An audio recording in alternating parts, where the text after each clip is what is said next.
Cost reduction made easy.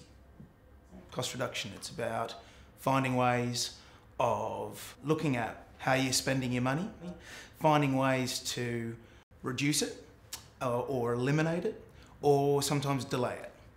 But the real science behind it comes from doing it in an intelligent way. It's not making really sharp decisions and going, right, I need to reduce my costs quickly, so I'll look at headcount.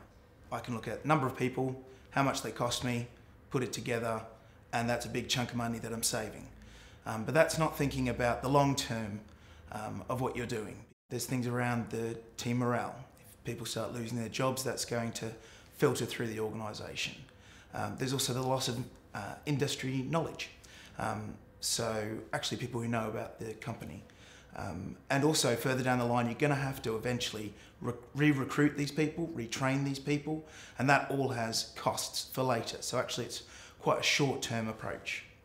What do you do about it? Well, you look at the financial stability of the company, and that allows you to understand the options that they've got. So if they are actually in a lot of trouble, they're looking at bankruptcy, this means that they've got to make really quick decisions, quite risky decisions, that need to pay off really, really quickly.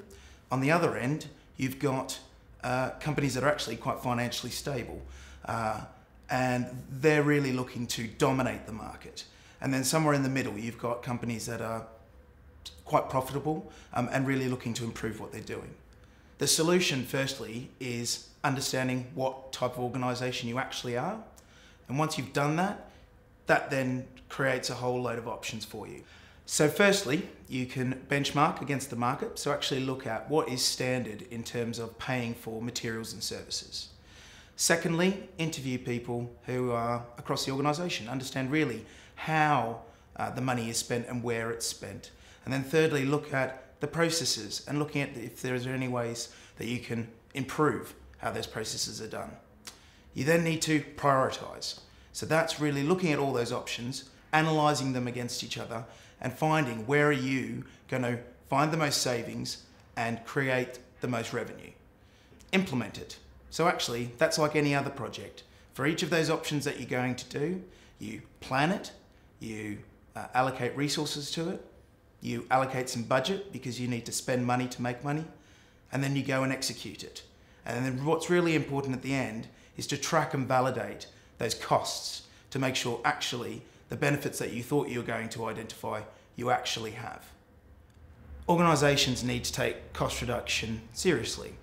They can take the standard approach and look at their people and get rid of their people, but in the long term, all that's going to do is be a short-term solution. If they take the alternative approach, they'll look at really at their business and what they spend their money on, and they'll spend it smarter.